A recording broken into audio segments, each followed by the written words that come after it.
Isang mapagpalang araw po sa ating lahat. Ngayon ay November 6, 2025, araw ng Huwebes. Basahin po natin ang ating mabuting balita ayon kay San Lucas, chapter 15, verse 1 hanggang 10. Papuri sa iyo, Panginoon. Ang mga publikano at ang mga makasalanan ay nagsisilapit upang makinig kay Jesus. Nagbulong-bulungan ang mga Pariseo at ang mga eskriba. Ang sabi nila, ang taong ito'y nakikisalamuha sa mga makasalanan at nakikisalo sa kanila. Kaya't sinabi sa kanila ni Jesus ang talinghagang ito, kung ang sino man sa inyo ay may 100 tupa at mawala ang isa, ano ang gagawin niya? Iiwan ang 99 sa ilang at hahanapin ang nawawala hanggang sa matagpuan, hindi ba? Kapag nasumpungan, nay masaya niyang papasanin ito. Pagdating ng bahay, aanyayahan niya ang kanyang mga kaibigan at mga kapitbahay. Sasabihin niya, makipagsaya kayo sa akin sapagkat nasumpungan ko sa wakas ang tupa kong nawawala.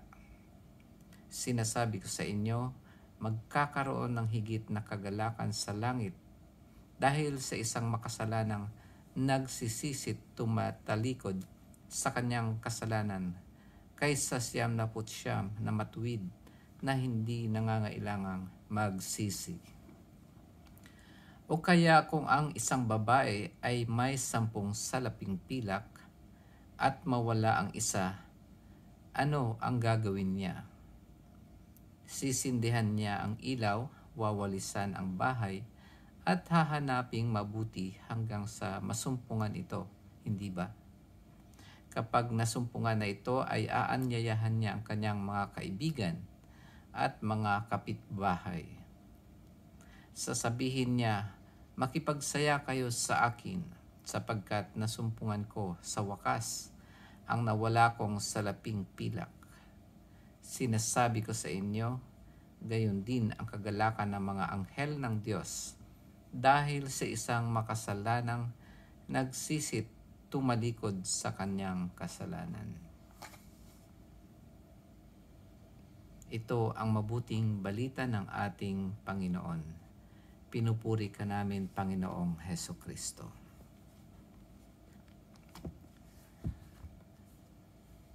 Ang ibabahagi ko po tungkol dito sa mabuting balita ay una, yung pakikipagkaibigan ng ating Panginoon. Ang pangalawa ay ang pakikipagkasundo at ang pangatlo ay kung gaano kahalaga ang isang makasalanan na nagbalik loob para sa Panginoon. Ang una ay makikita natin dito sa unang mga talata na binasa natin na nakikipagkaibigan ang ating Panginoon doon sa mga publikano o kaya tax collector at mga makasalanan. Ang ibig sabihin ay makikita natin na isinasagawa ng ating Panginoon ang kanyang misyon dito sa lupa, ang akayin lahat ng tao na magbalik loob sa Diyos. Sabi nga ay ang may sakit ang nangangailangan ng manggagamot at hindi yung mga magagaling na. Ganon din naman dito makikita natin ang role ng ating Panginoon bilang tagapagligtas o Mesiyas. Maliban sa pakikipagkaibigan, Yung pangalawa ay yung pakikipagkasundo ng ating Panginoon. Kung papaanong ang makasalanang tao na nagkasala sa kapwa at sa Diyos,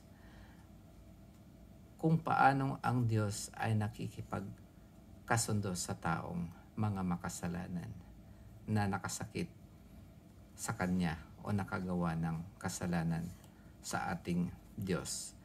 So sa pamagitan ng pakikisalo ng ating Panginoon, ipinapakita niya yung pakikipagkaibigan at yung pakikipagkasundo.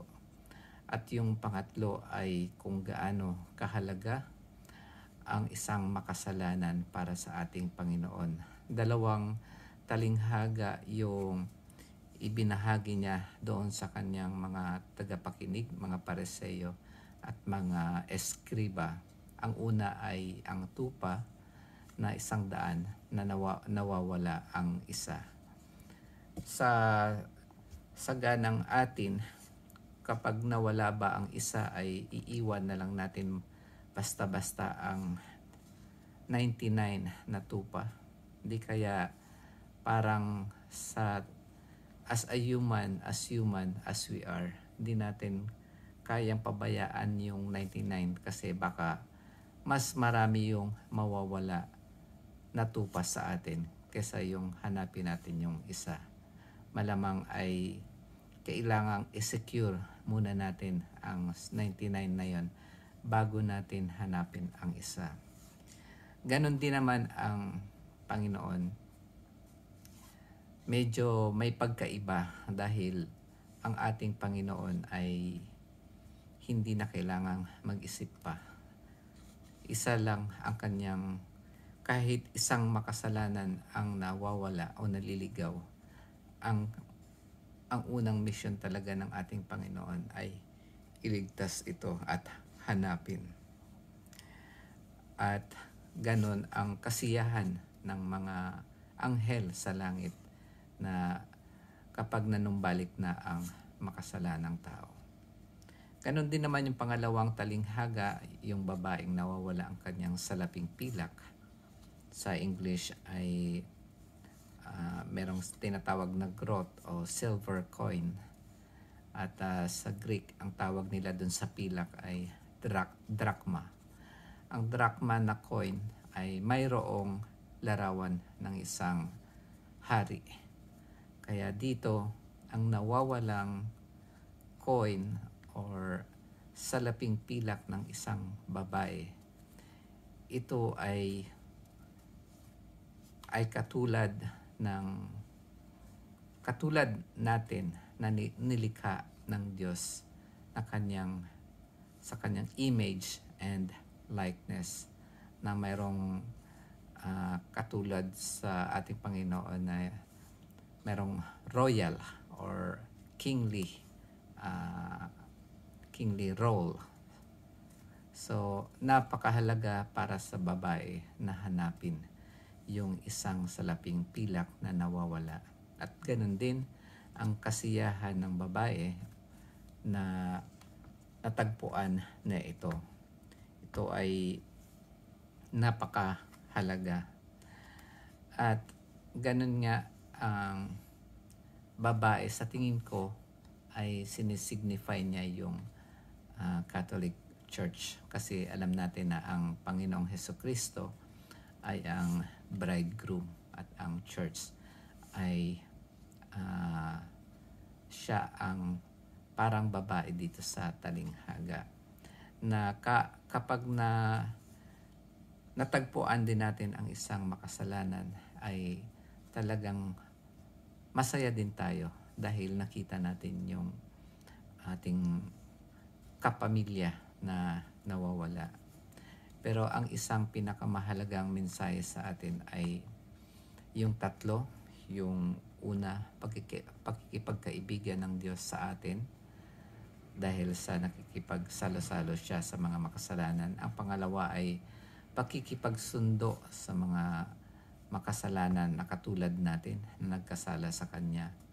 At ang pangatlo ay pinakita niya kung gaano tayo kahalaga sa Kanya. At ibinigay niya ang kanyang sariling anak para iligtas tayo. Ganon siya, napakabuti sa atin. Siya nga ang totoong good shepherd. Yun lamang po mga kapatid. Maraming salamat sa pakikinig at magkita-kita po tayo bukas. Amen.